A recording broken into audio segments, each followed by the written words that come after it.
Veritas Insights, Episode 7, Positive Psychology, Building a Life Worth Living. Hello, and welcome to another episode of Veritas Insights. I'm Ralph Tamayo, founder of Veritas Mind and Performance, PLLC. When most people think about psychology, they often think about depression, anxiety, trauma, or other mental health conditions.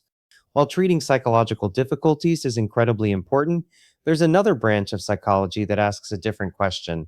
Instead of asking, "What's wrong with you?" it asks, "What helps people thrive?" This field is called positive psychology, pioneered by Martin Seligman.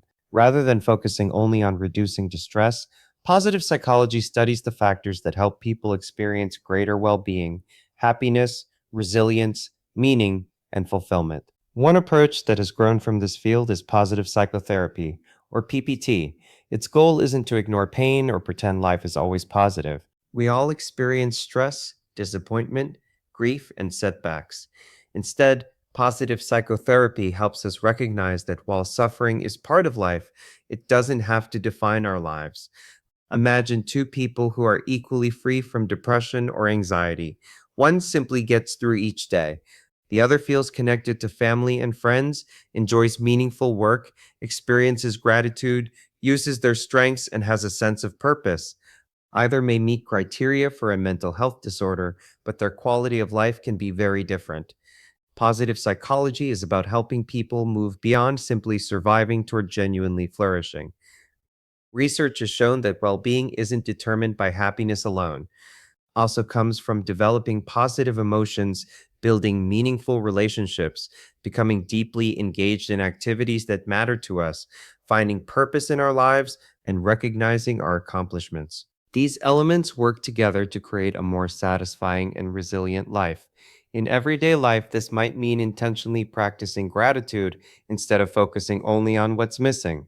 It might mean identifying your personal strengths and using them more often. It may involve investing in healthy relationships, setting boundaries that protect your work life balance, or pursuing goals that align with your personal values instead of simply chasing success.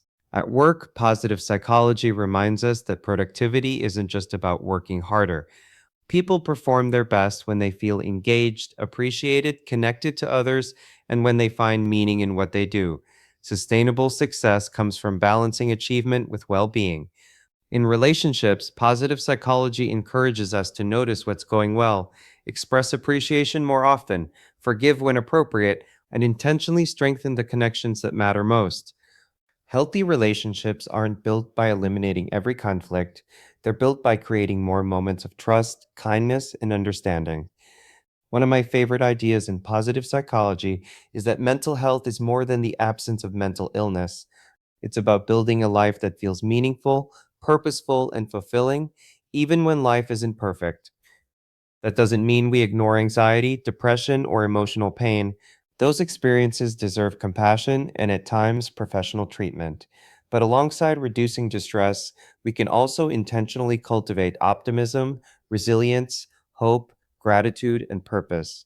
Positive psychology reminds us that happiness isn't something we stumble upon someday, it's something we build through the choices we make, the relationships we nurture, the strengths we develop, and the meaning we create each day. Thank you for joining me for another episode of Veritas Insights. I'm Ralph Tamayo, founder of Veritas Mind and Performance, PLLC. If you'd like to learn more or schedule an appointment, visit veritasmindandperformance.com or call 980-890-6851. Until next time, remember that mental health isn't just about overcoming what's wrong, it's also about discovering what's right within you and creating a life worth living.